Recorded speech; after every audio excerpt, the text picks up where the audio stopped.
Welcome to another exciting episode of the $1 Million Peddlers. I'm Paper Guy. And I'm Mr. Magazine. You always look so happy at the beginning of the videos. It's amazing. Well, then see me at the end. Exactly. If you can stay awake during them. That's only the live show, though. Which is every Wednesday at 7:30 p.m. Eastern. Definitely check it out. It's the most interactive reselling show out there at that time. Today we're going to talk about planning ahead. And I'm going to tell you why I wanted to do a video like this. I think it's really, really important for everybody out there. So you know that I've been selling on Whatnot, and I've also been doing Facebook auctions. Whatnot is 4 o'clock Eastern, every Tuesday Ephemera, every Thursday comics. $3 starts on the Ephemera, $5 starts on the comics. And every Monday I do on Vintage Syndicate and Ephemera, I do Facebook auctions with lowest starting bids.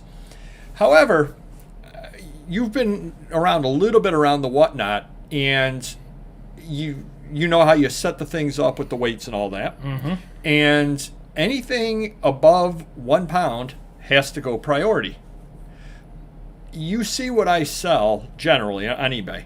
Yep. How often, when you come on into the store on a Monday morning, pre-Whatnot, pre-Facebook, did you see priority boxes there? I was going to say, I don't see any red, white, and blue.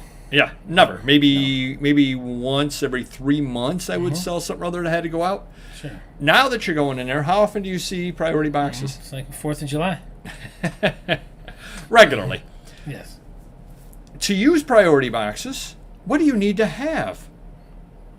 Priority boxes. Oh, okay. I was going to say a post office account, USPS online. Oh, yeah. Okay, yeah. If you really want to get right down to brass tacks, you need to have a way to get them. You also have to have them in stock.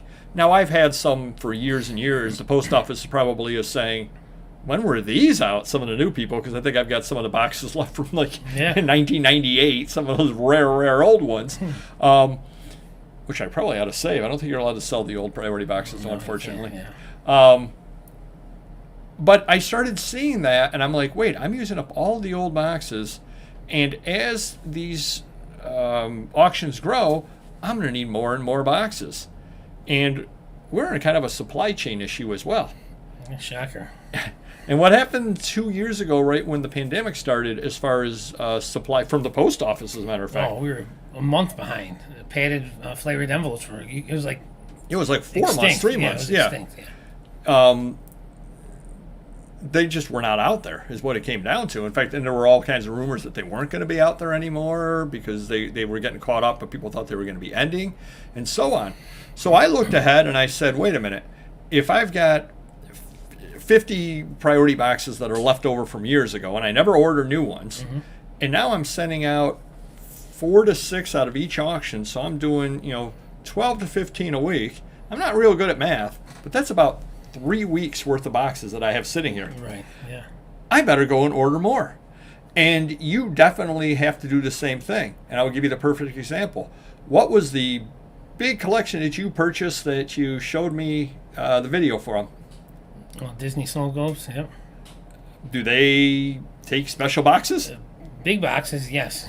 Big special boxes. Yeah. Same thing with when you did the Lego collection. Yeah. You definitely had in fact, what you did in that situation was, as I recall, you took a number of them and you measured them out. Right. Yeah. And then you sent me over sizes and you said, I need this size box, this size box, this size box. And that is really, really important. What would we have done early on in our eBay careers? Winged it and started making, we would have listed boxes it. We would have listed it, and then when they sold, said, Wait a minute. Yeah. We got to make these boxes or buy them at the UPS store or, Yeah, you got to cut these little boxes down or take 2 boxes and cut them together and put them together. And how much time does that waste? Too much. Nowadays. Yeah. Oh, yeah, right. Because it wastes time in putting the boxes together. It also wastes time in trying to even find the right box for it. Yeah. And that's just one small example of how you definitely want to plan ahead. So if you pick up a collection of stuff, whatever it happens to be, whether it's sports cards, whether it's comic books, whether it's Disney globes, whether it's Legos, before you begin listing, figure out how you're going to be shipping it out on the back end and order the supplies. And allow some time for the supplies to come in as well. You don't want to start listing all your labels. You true. go, hey, today is July 1st. I'm going to order all the supplies that I need. Now let me get all these things listed so they end on July 8th. Oh, wait a minute. It's a July 4th weekend and everything, the supply is backed up, and I don't get the boxes till July 12th. Oh, jeez. Meanwhile, July 8th, I just sold 30 Legos. And I have 2 days shipping. And they're not quick to pack. Well, even if they were. Yeah. I have 2 days shipping. I have to get it out the 10th, and I don't get the boxes till the 12th. Yep.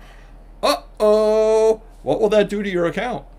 A nice little ding on your account. Yep. So that's just one perfect example of where planning ahead with the packing supplies. You definitely want to do that. I think another area where you definitely have to plan ahead, and when you first got the warehouse, you weren't doing this because you didn't need to do it. Now you definitely are. And that's when you pick up collections. Where am I going to put it? Yeah, that's one of the hardest things lately. Always moving stuff around. Yep. Because if you suddenly picked up that giant snow globe collection, you know that takes up a fair amount of room. Yeah, it was 4 or 5 pallets worth, so we had to move stuff around. And I had 3 pallets cleared for it, and it wasn't enough, so we had to make a little room in the corner. But let me ask a question for you.